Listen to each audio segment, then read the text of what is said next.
15 years ago, a gaffer on a feature film lighting course said one sentence to me that is imprinted on my brain. No exaggeration, it's in my head on every single shoot day.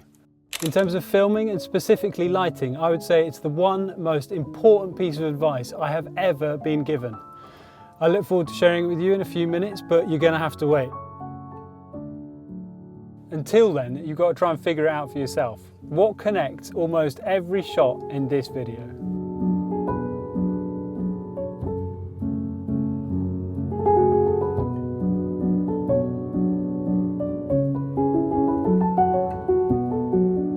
When I'm planning a shoot outdoors, I'll use a combination of apps on my phone. Sun position is for when I'm not at the location yet. Say, for example, I'm going to spend a few hours filming in a city. After establishing locations I would like to shoot using Google Maps, for example down this street, I'll get the sun path apps out. If I'm not physically there yet, I'll use sun position. If I'm there on the street scouting locations, I'll use Sun Scout or Lumos. I use them to see exactly what time and place the sun will pop out from or go behind a building, and plan my shoot day accordingly. So it may be that I know that this street will look the most cinematic with natural sunlight between 3 and 4 p.m. But how do I know that that street is going to look loads nicer at that time in the afternoon? This one sentence really is going to answer this question. Maybe you've already started guessing what it is.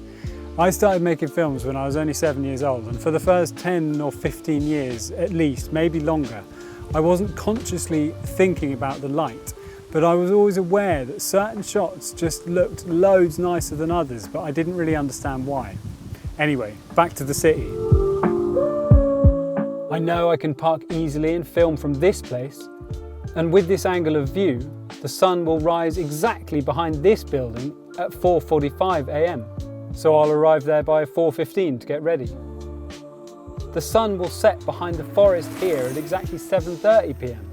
So I'll be there to set up by 7. You get the idea. They're super useful.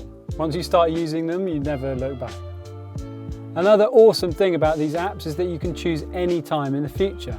So I can see that in 3 months' time, the moon will be rising exactly behind this wind turbine.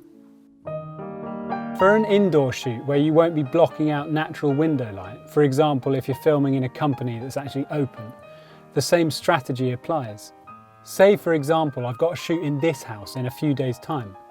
I go on the sun position app and I can see what times of day sunlight might naturally be streaming in through the front windows, creating a hazy, dreamy, soft, magical, wonderful. These apps are a crucial tool that I always have with me on every shoot day.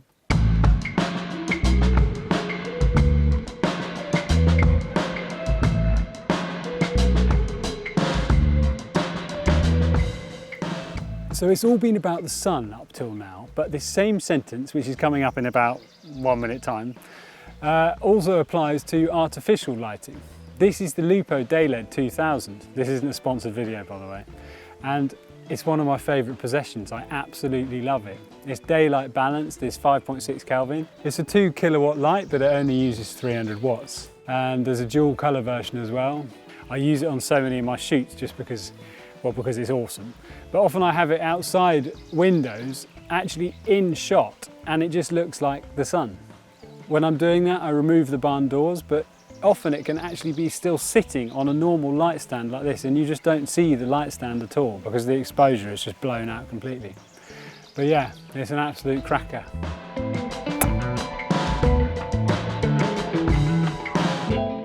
You guys have been super patient. You've barely said a word actually, but here it is. So the brilliant chief lighting technician on that feature film lighting course drilled this sentence into all of us. Don't let the big light get behind you. You can probably understand the meaning, but just for absolute clarity, let me explain. If the main light source, whether that's the sun or the main key light you're using to light the scene, is coming from anywhere around the back of the camera, it generally won't look good. Your subject won't have any depth. This is because having the main light source coming from a similar direction of the camera will mean that you get no shadows on the camera side. It will all look pretty flat. The opposite sentence but with the same meaning might be this. Always make sure the big light is either behind or to the side of your subject. Then you will have beautiful images with shadow areas, shape, depth, and cinematic magic. So there we go. That one tip is going to absolutely and radically change the quality of your videos from this point on for the rest of your life. That is absolutely extraordinary.